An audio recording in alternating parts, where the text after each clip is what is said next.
कुठे कोणाही काय करावं ना अनेकांना समजतच नाही आयुष्यात. आपण कुठची गोष्ट कुठे बोलली पाहिजे, कुठची गोष्ट कुठे केली पाहिजे याचं काही कोणाला काही देणं घेणं नसतं. त्या ऑस्ट्रेलियाच्या आम्ही त्या क्रूजवर, तिच्या छोट्या क्रूज असतात, छोट्या त्या त्यांच्या त्या सिडनीला संध्याकाळी ते डिनर क्रूज असतात, तिथे फिरवतात. काय केलं असेल? माझी मी तुम्हाला परिस्थिती सांगतो, मला पोहता येत नाही. मी दाढी करताना पण टायर बांधतो, इतका पाण्याला घाबरतो. आता मला सांगा की असा माणूस त्या बोटीवरती गेलाय. बोटीवरती कशाला गेलाय तर डिनरसाठी गेलाय. तिथे एक बाई गाणं गातीये. गाणं कुठचं? टायटॅनिकचं. बाई प्रसंग काय, कुठे गातेस गाणं? आम्ही आता एकतर जमीन सोडलेली आहे, पाण्यावरती तरंगतो आहोत. अशा ठिकाणी हे काय गाणं गातं का कोणी? पण कुठं कुठची गोष्ट करावी अनेकांना ह्या गोष्टी कळत नाही. एकदा ह्याला गेलो होतो, कोयनेचं धरण बघायला. अशी मोठी भली मोठी लिफ्ट होती तिथे. एका लिफ्टमध्ये त्या काळात बांधलेली होती भली मोठी लिफ्ट. त्या भल्या मोठ्या लिफ्टमधनं मला खाली घेऊन चालले होते सगळे. 250 फूट खाली, म्हणजे भिंतीच्या पलीकडे पाणी. आता काही जणांना इन्फॉर्मेशन द्यायची हौस असते. तिकडे काही इंजिनियर सगळे लोक होते.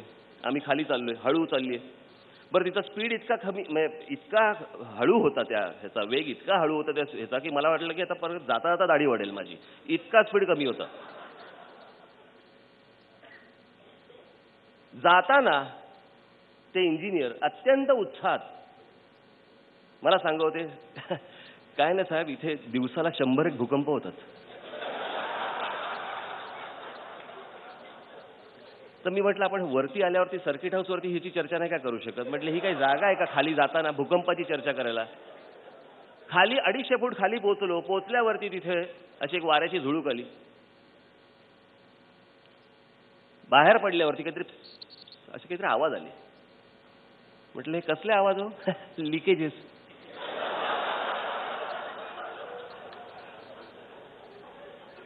मला सांगा, 250 फूट खाली भिंतीच्या पलीकडे कोयनेचं पाणी फुटलं असतं ना, ते आम्ही सांगलीला नळातनं बाहेर पडलो असतो, माहितीये का? पेंग्विन्स मी पाहिलेत. ऑस्ट्रेलियाला गेलो होतो, मूर्ख बनवतात.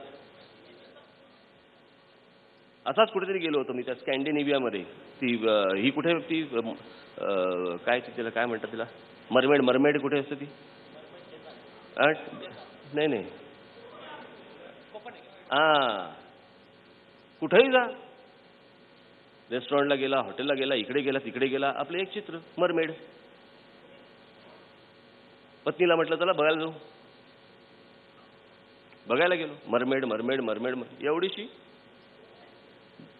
दगडावरचा काहीतरी पुतळा, कोण बघत नाही, ढुंकून तिच्याकडे, पक्षीही पाहत नाहीत, येड्यासारखी. पण आपली गोष्ट, आपल्या देशातली गोष्ट कशा प्रकारे प्रमोट करावी आणि त्याच्यासाठी कशी बाहेरून माणसं आणावीत आणि त्यांच्याकडे त्यांचा खिसा कसा रिकामा करावा हे त्यांच्याकडनं शिकावं. आमच्या महाराष्ट्रामध्ये आमच्या पूर्वजांनी एवढ्या गोष्टी देऊन ठेवल्या आहेत, आमच्याकडे अजून काहीच सुचत नाही, आम्हाला काही वाटतच नाही.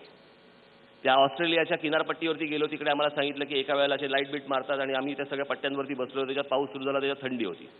काय येणार? पेंग्विन येणार. बसलोय. मग कोणतरी बोलला आले. समोर काळोख, त्यात मारलेला लाईट, त्यात पेंग्विन एवढेशे, त्यात कोणाला तरी कळलं आले म्हणून आम्ही बघायला लागलो. ते आले कुठे आले बऱ्यापैकी आले आणि गेले, खालून कुठून तरी गेले. मी म्हटलं आता काय करायचं? संपलं, बोलले झालं. मग एवढाच भाग होता. त्या लाटा तिथे थांबायच्या, तिथून ते चालत यायचे, इथून कुठून तरी आमच्या डेकच्या खालून निघून गेले.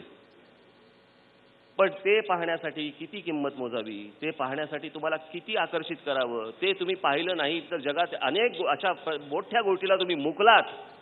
अशा प्रकारचं आपल्या देशातल्या सगळ्या गोष्टींचं वर्णन करायचं आणि जगभरामधले प्रवासी, जगभरामधली लोक ही तुमच्याकडे देशाकडे अट्रॅक्ट करायची, न्यायची, त्याच्यावरती संपूर्ण सायकल त्या देशाची त्या गोष्टींवरती चालवायची, ही थट्टा नव्हे.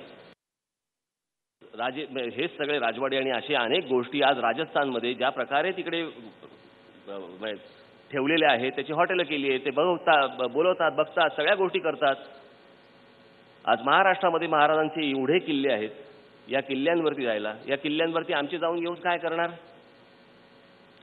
असंख्य लोक आहेत जे बघतात. कित्येक लोक काय, सुरेश, बदाम, गीता हे आमच्या गडांवरचं चित्र. बरं तू कोण आहेस की येणाऱ्या जाणाऱ्यांनी वाचावं? हा कोण सुरेश? मी आता माझ्या पक्षामध्ये ती होर्डिंग बिल्डिंग सगळी बंद करून टाकायला सांगितली, ती वाढदिवसाची होर्डिंग. काय फरक पडतो याला? एका वर्षाने वाढला, उपयोग काय समाजाला? गॉगल बिगल घालून असतात माहिती ना, गॉगल घालून बंडू उभा आहे. कोण बंडू?